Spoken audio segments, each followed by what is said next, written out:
Five years మనం ఈరోజు క్లాస్లో వచ్చి ప్రవేశిక అంటే ఏంటో తెలుసుకుందాం. ఈ ప్రవేశిక రాజ్యాంగానికి ఒక ఇండెక్స్ లాంటిది, అంటే సూచిక లాంటిది. మొత్తం రాజ్యాంగానికి సంబంధించినటువంటి ప్రాథమిక అంశాలు మన కేశవానంద భారతిలో కేసు కూడా ఈ యొక్క డాక్ట్రిన్ ఆఫ్ సంథింగ్ ఏంటంటే దాన్ని రాజ్యాంగ మౌలిక స్వరూపం కూడా దీన్ని బేస్ చేసుకొని చెప్పడం జరిగింది.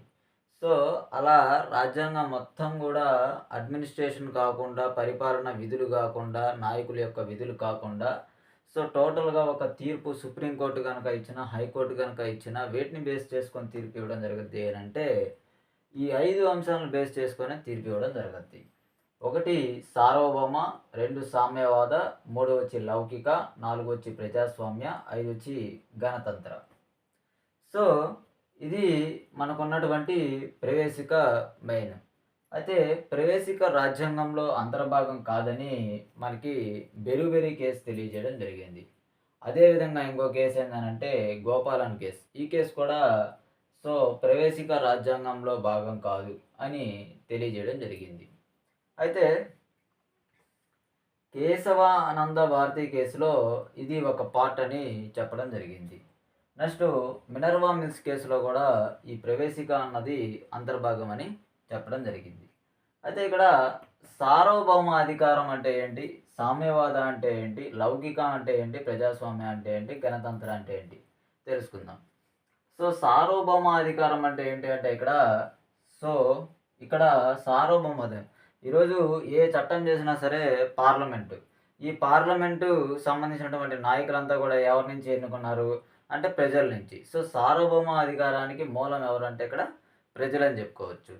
అదేవిధంగా సామ్యవాద, ఈ సామ్యవాద అన్నది యాక్చువల్గా ఇప్పుడు ఈరోజు కూడా చాలా వివాదంగా ఉన్నటువంటి అంశం. సో మనకి 1947 నుంచి ఇండిపెండెన్స్ వచ్చిన కాడి నుంచి కూడా 1960 ఈ కమ్యూనిస్టులు కూడా ఎక్కువగా ఏం చేస్తారంటే ఈ ఓడ్ని వాడకూడదు అని చాలామంది డిమాండ్ చేస్తున్నారు. కానీ దేనికి మనకి కామన్ కాజ్ కేసులో ఏం తెలియజేశారు అని అంటే, సో ప్రైవేటైజేషన్ ఆర్థిక సంస్కరణలలో భాగంగా సో ఇంకా పేదరికం పోలేదు కనుక సో దీన్ని పేదరికం వెళ్ళిన తర్వాతే దీనికి తొలగించాల్సిన అవసరం లేదు ఇప్పటికిప్పుడైతే. సో పేదరికం ఎప్పుడైతే నిర్మూలించబడద్దో అప్పుడు మనం ఈ సామ్యవాదాన్ని రిమూవ్ చేసుకోవచ్చు. సో ఈ సామ్యవాద రాజ్యాంగంలో ఉండడం తప్పేమీ కాదు అని సో మనకి కామన్ కాజ్ కేసులో తెలియజేయడం జరిగింది.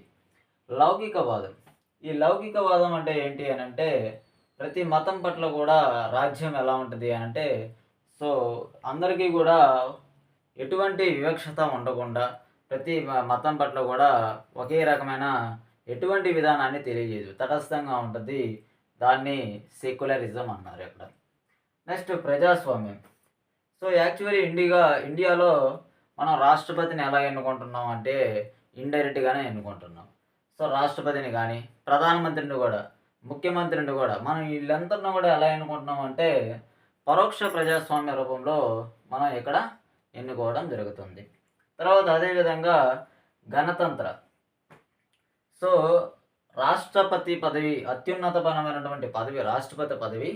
సో ఆ యొక్క రాష్ట్రపతి పదవిని ఎవరు కూడా వంశం పారంపర్యంగా కాకుండా ఈ రోజుల్లో బ్రిటన్లో కానీ ఒక సౌదీలో కానీ సో రాజులే అడ్మినిస్ట్రేషన్, వాళ్ళ రాజుల తర్వాత వాళ్ళ కొడుకుల తర్వాత వాళ్ళ మనవరాళ్ళు, ఈ రకంగా ఇటువంటి అడ్మినిస్ట్రేషన్ని కాకుండా మన ఇండియాలో ప్రవేశికులు ఏం చేశారు అని అంటే రాష్ట్రపతి యొక్క పదవి గురించి గణతంత్ర విధానంలో ఎన్నుకుంటా మనం చేయడం జరిగింది. స్టార్టింగ్ నుంచి కూడా ఈరోజు ఎండింగ్ వరకు కూడా ఇది గణతంత్ర అంటే. సో ఇది మనకి ప్రవేశికలో ఉన్నటువంటి అంశాలు. మనం రేపటి క్లాసులో ఏం తెలుసుకుందాం అంటే భారత భూభాగం అంటే ఏంటో తెలుసుకుందాం.